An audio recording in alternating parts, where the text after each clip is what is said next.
You are now entering Armbar Audio. Hello, and welcome to Armbar Audio.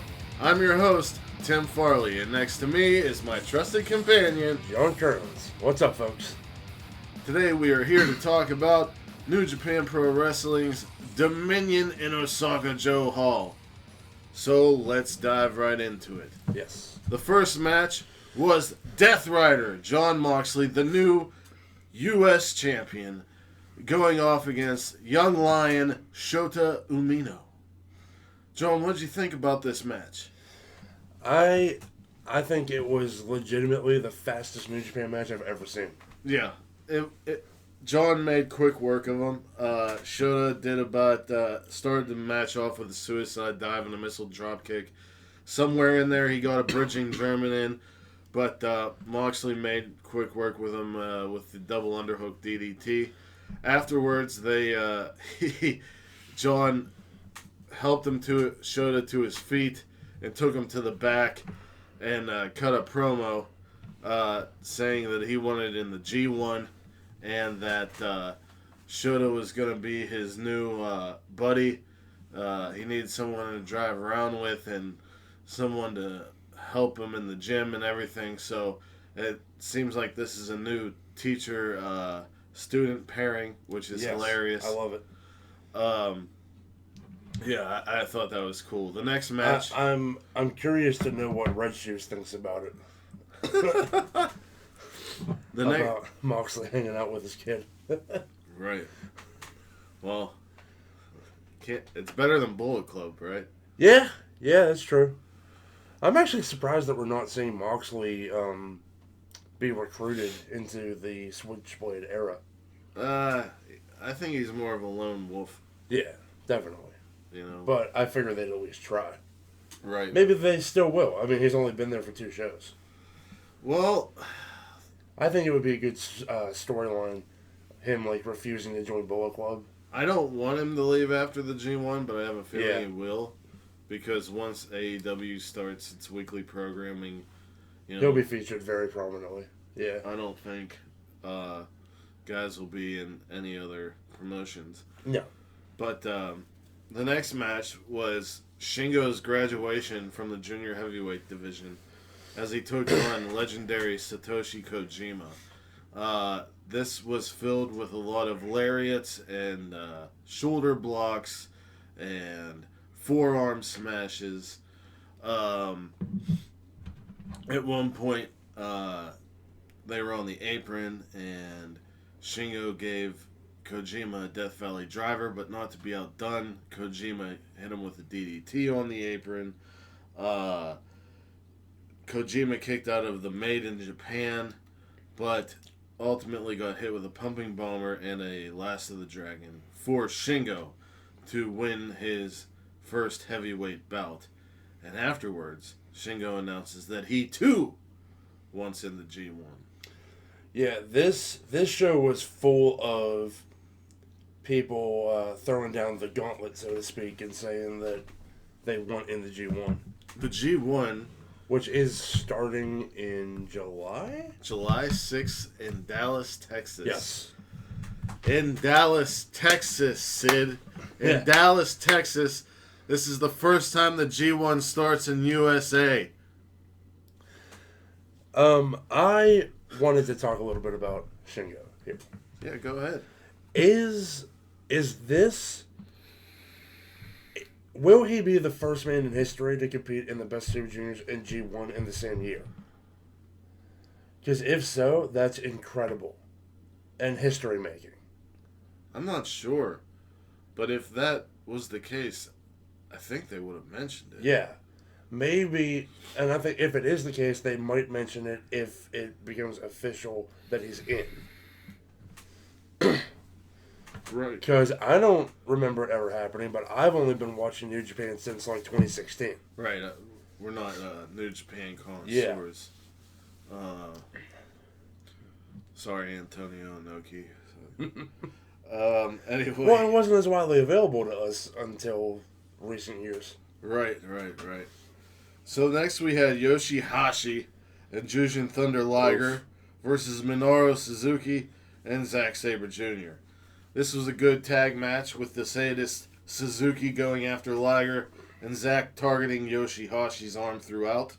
A lot of great tag work by Suzuki and ZSJ. At one point, Liger came in and kicked Yoshihashi, trying to amp him up to make the tag. Trying to fire him up, yeah. Surprisingly, Yoshihashi rolled up Zack Sabre Jr. for the win. Afterwards, Zack Sabre Jr. No one attacked. was more surprised than Yoshihashi. Afterwards, Zack Sabre Jr. attacked, but Yoshihashi takes him down and holds up the British heavyweight title, staking his He claim. wants a shot, man. Give Yoshihashi a shot, man. Yeah, why not? He got the pinfall on Zack. Yeah. I was actually very surprised. Yeah. I think after last year's G1, when I learned to respect Yoshihashi, he kind of lost it all over the rest of the year, because after the G1, he went back to doing nothing. Right. But in the G1, he actually looked like he wanted to be there. You know what I mean? Right. And he looked like he wanted to be there in this match, but only after Jushin Thunder Liger fired him up. Right.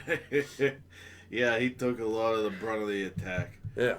The next match on the card was Jay White, Chase Owens, and Taiji Ishimori versus Hiroshi Tanahashi, Juice Robinson, and Ryusuke Taguchi. I'll say this. I didn't write any notes for this. I feel like it was just a match to get these guys on the card. Juice Robinson. It was a breather match for sure, to split the undercard and the uppercard. Yeah, Juice Robinson showed more aggression than he usually does because of him losing the title to Moxley. He's becoming a changed man, and He's got that new hairstyle, cut off his dreads. but aside from that, I don't think there was anything worth noting here. Not really. We got a little bit of a reignition of the Tana and Jay White feud, a little bit, but other than that, it was just a match to showcase these guys. Right. Couldn't even tell you who won. Actually, I can. It was Tanahashi. Tanahashi beat Chase Tanahashi Owens got the with some pin on weird Chase move that he didn't hit fully. Yeah, I didn't see the move, but Chase took the fall as he usually does in Bullet Club 6-man tags. Right. Because they don't want to weaken Jay or Taiji. Right. Never openweight title match. Taichi. This was good. Yes. Goes against Tomohiro Ishii. I love the beginning where Ishii lied on the ground to get Taichi in the ring. Taichi started booting Ishii, and Ishii just got up and forearmed Taichi down to the mat. It was basically kicks versus forearms. Man, are Taichi's kicks lethal. Yes. Taichi tries 2 low blows but gets hit with 2 headbutts instead. Ishii kicks out of a last ride. Ishii catches a kick and hits an enziguri. Huge lariat from Ishii, and Taichi kicks out. Ishii hits a powerbomb and a sliding lariat for 2, then follows directly with a brainbuster to become the new never openweight champion. I really liked the match, but I hate the booking of this title. It's like hot potato. The title has now changed hands 9 times within a year. As much as I love Ishii, I felt Taichi really came alive during the Cobb match. Yeah. And this one as well. It's just confusing as to what the never openweight title means. I would go out on a limb and say that it doesn't really mean anything. They treat it as if it's a television title. Something or like that. they treat it like a 24/7 title or something. Like, why can't somebody have, 2 or 3 defenses? It's weird. yeah. Well, I mean, and it could have a lot to do with the backstage politics of wrestling that are always present, no matter what company you're working for. New Japan's management likes Ishii. Yeah. They don't like Tai Chi. I don't know if I'd agree with all I that, don't know. but Ishii definitely has a lot of followers. Yeah. For sure. We then had the IWGP Tag Title match. The Gorillas of Destiny versus Evil and Sonata.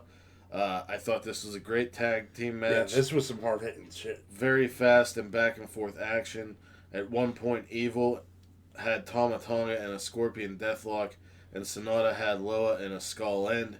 Jado pulled the ref and went to work with the kendo stick until Bushi came out and blasted him with the Black Mist and hit Jado with the Suicide Dive. Evil and Sonata went for Magic Killer, but Tama kicked off Sonata and rolled up Evil in the to retain the tag team titles. John?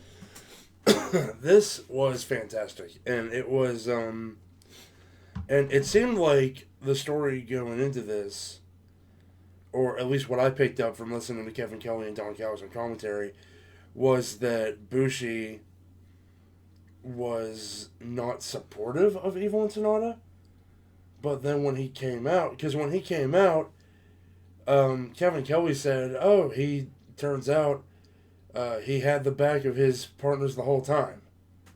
Yeah, and then Sonata, It was weird. Sonata walked away without Evil and Bushi, Yeah. so I thought that was weird too. And when Evil left the ring, he just looked depressed. Very, very. Like, I don't know. It seemed to me like Evil is a very good actor, or the finish wasn't what they thought it was going to be. I think it's the former. That's what I thought too. That's what I hope. So then we get Katsuyori Shibata. He comes out to a hero's welcome, and he introduces New Japan talent, Kenta. Oh my god. Or if you're only a WWE fan, Hideo Itami. I freaked out. I was legitimately shocked. Yeah, I was pretty pumped.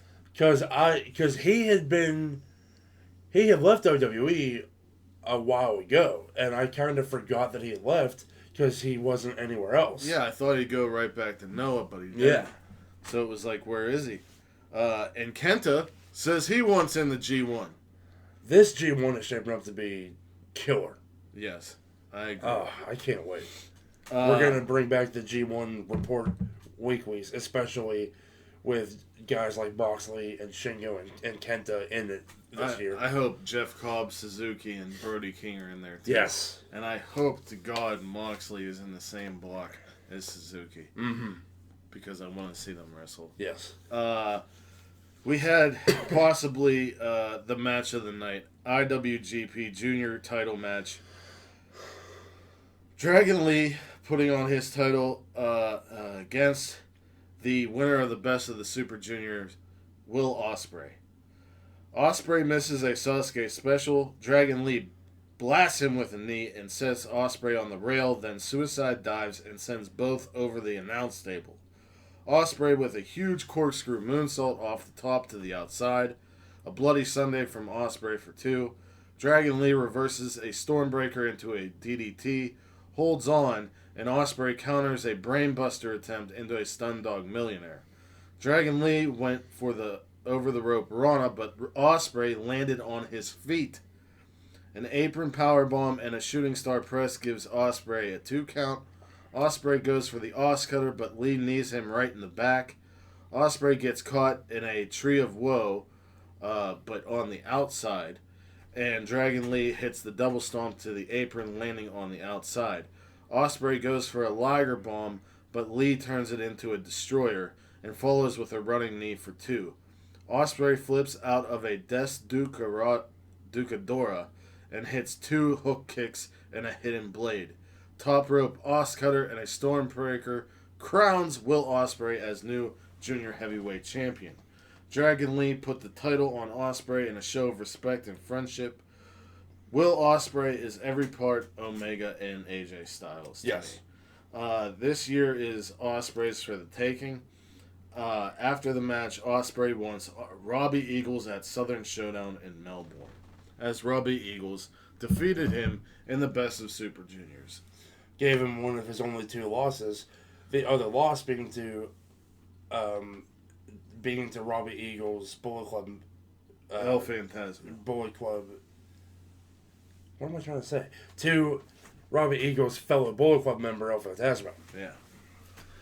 So, I feel like there's still always going to be the underlying story of Chaos versus Bullet Club. Well, yeah, and I love that. I wouldn't be surprised if after the Ospreay Eagles match, Eagles leaves and joins Chaos, because we saw a lot in the Best of Super Juniors where Robbie Eagles was not happy with Phantasmo's Bullet Club like tactics. Yeah. We didn't really get to talk about the Best of Super Juniors because we were sick last week. Yeah.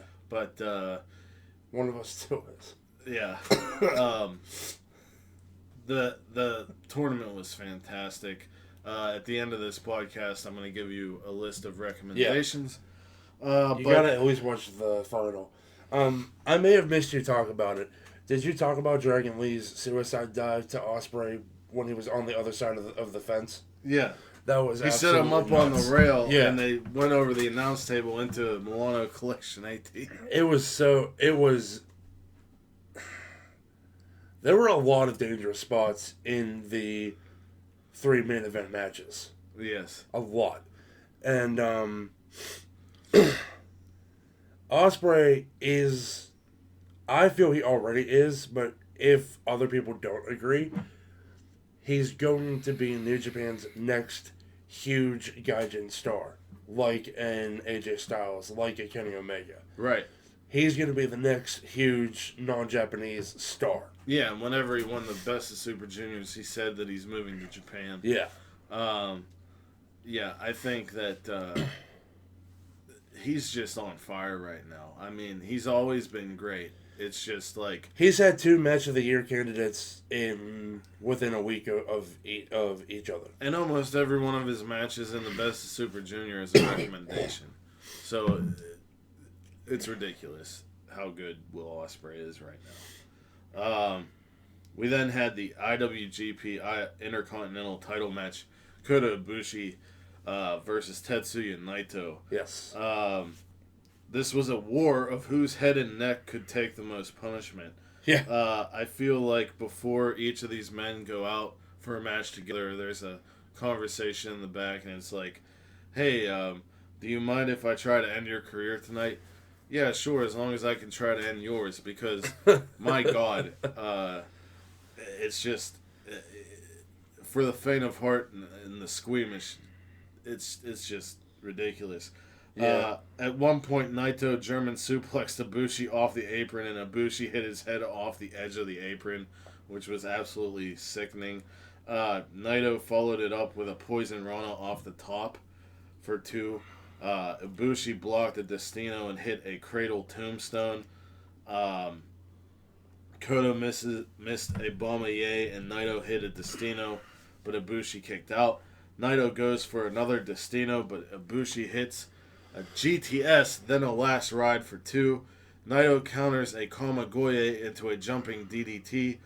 One final Destino puts Ibushi away, and Naito is the new Intercontinental Champion. And John, So, I said before that Ibushi looks great with the Intercontinental title, yeah. but you better bet your ass that him losing it means that he's winning the G1. It is 2... they have to pull the trigger on Ibushi now, and him versus Okada at Wrestle Kingdom would be killer. Yes, absolutely. I don't know how much of this was acting, but after this match, Ibushi did not know where he was. Him and Naito tried to kill each other in this match. Yeah, it was ridiculous. And Osaka hates Tetsuya Naito. Well, they hated him at the beginning, and then they were cheering for him throughout the match. It was crazy. Kevin Kelly even said, like, you could write a book about Naito and Osaka. Yeah. Which was funny. We then got the Rainmaker versus the Painmaker. This match was basically the athletic Okada going up against the tested veteran bully Brody, Bruiser Brody like Chris Jericho. Jericho locked in a couple walls of Jericho's and worked on the back. He even put out the lion tamer at one point. Yes, he did. A lot of people were kind of like up in the air about the finish as Okada rolled up Jericho for It was the a win. weird finish. But I liked it. I liked that it came out of nowhere. Yeah. Because so often as wrestling fans are we like, okay, this is going to end with a finisher. And I like that the roll-up was executed. Yeah. We had Okada do his usual running and jumping over the barricade, but Jericho caught him with a code breaker. That was a cool spot. That was a great spot. Okada actually caught Jericho with a code breaker at one point. There was a lot of good Rainmaker reversals. I thought this was like a classic match. Yeah. You know, it wasn't like, oh my god, this is, oh, whoa. It was more like, this is like a Triple H match. You know what I mean? Yeah, like, it was a match that was very easy to watch. Yeah, it was psychological. It had good Storytelling. stuff. Good storytelling. Good storytelling. Jericho hit a DDT on the table, and took the camera and was like, "Fuck you." And Okada. He did my favorite thing that he's doing now. My new favorite Jericho spot is where he rings the bell and then walks around like this. Yeah. Get up, you stupid son of a bitch! After the match, Jericho attacked in a Okada. fit of rage after being rolled up. Yeah. Attacked Okada and threw him into the rope, the ring post with the chair on his neck. Yeah. And then Tanahashi stopped him and ran him off. And Jericho called him Bakahashi, which I believe Baka means Baka stupid. is idiot. Yeah. Which is hilarious because he always called people stupid idiots. Mm-hmm. So the end, there was no send-off or whatever, so the crowd was all like upset about it and booed. But I thought it was good because it led into a possible the next Jericho match. The crowd being upset and booing worked very well as part of the story. Yes. Because Kevin Kelly played up the fact that it was all Jericho's fault. Right. Yeah. Right. Right. Jericho being the biggest asshole in New Japan is one of the best things going for them right now. I agree. I just hope once AEW starts and that Jericho and Moxley are still allowed to wrestle for New Japan. And Jericho is such a heel because one of the biggest heel moves that he pulled that nobody's even talking about is that he pulled the rights for Judas from New Japan, so they had to give him generic theme music. And it pissed everybody off. Oh God. He's so, he's a heel down to the financial. Right. Yeah, definitely. He always talked about how he told Vince that he didn't want shirts being made of him whenever he was a heel because he didn't want people like wearing it or cheering for him or whatever. So with that is our review of Dominion. It's John, an A+ show. You give it an A+? It's an A+ show. I give it a solid A. Maybe, Actually, I was going to go B+. Yeah, I personally gave, we didn't get to talk about it, I gave Best of Super Juniors, the Best Super Junior final event with Moxley and Juice and Ospreay and Shingo. I give that an A minus. Yeah. So I go solid A for Dominion. I like the BOSJ. I like them both equally. Yeah. I think they both had some great matches, some good matches, and some matches. I liked Dominion because it had more matches that mattered. The only one that didn't matter so much was the 6-man tag. Right. Okay. I can agree with that. So, Best of Super Junior recommendations. Night 1, Marty Scurll versus Jonathan Gresham. Yes. Shingo versus Sho, which you have to watch. Taiji Ishimori versus Dragon Lee, which you have to watch. Night 2, Robbie Eagles versus Rocky Romero. El Phantasmo versus Bandito. Will Ospreay versus Bushi. Ryusuke Taguchi versus Yo. Night 3, Shingo versus Teton. Taiji Ishimori versus Marty Scurll, which you have to watch. I've already watched that match like 3 times. Dragon Lee versus Sho, which you have to watch. Night 4, Yo versus Bandito. Will Ospreay versus Rocky Romero, which is highly recommended. Night 5, Dragon Lee versus Jonathan Gresham. Shingo versus Kanemaru. Night 6, Romero versus Ren Narita. Will Ospreay versus Yo. Night 7, Jonathan Gresham versus Teton. Yo versus Rocky Romero. Shingo versus Marty Scurll. El Phantasmo versus Will Ospreay. Night 8, Sho versus Marty Scurll. Will Ospreay versus Bandito, which you have to watch. Shingo versus Dragon Lee, which you have to watch. Doki versus Yo. Night 9, Dragon Lee versus Teton. El Phantasmo versus Rocky Romero. Narita versus Ospreay. Doki versus Robbie Eagles. Sho versus Tiger Mask. Night 10, Marty Scurll versus Teton. Bushi versus Bandito. Ishimori versus Sho. Robbie Eagles versus Ospreay. Night 11, Shingo versus Jonathan Gresham. Night 12, Bandito versus Robbie Eagles. Will Ospreay versus Doki. Taguchi versus El Phantasmo. Night 13, Sho versus Jonathan Gresham. Marty Scurll versus Dragon Lee. Taiji Ishimori versus Shingo, which you definitely have to watch. Night 14, Bandito versus Rocky Romero. Yo versus Robbie Eagles. And Will Ospreay versus Ryusuke Taguchi. And of course, you have to watch the final Shingo versus Ospreay. Absolutely. Absolutely. Yeah. And so with that,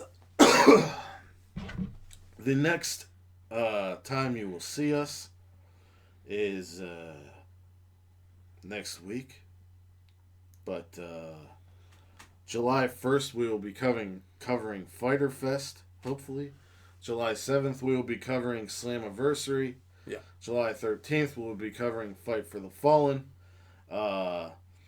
And August 15th is the G1 Finals. August 31st, big date, NXT TakeOver UK and All Out. So we got a lot to look forward to, but we'll see you next week. We're going to figure out what we're going to do, but until then, stay too sweet. Wherever you are in the world, whether it's morning, noon, or night, you have a great one in peace and love to all of you. Bang!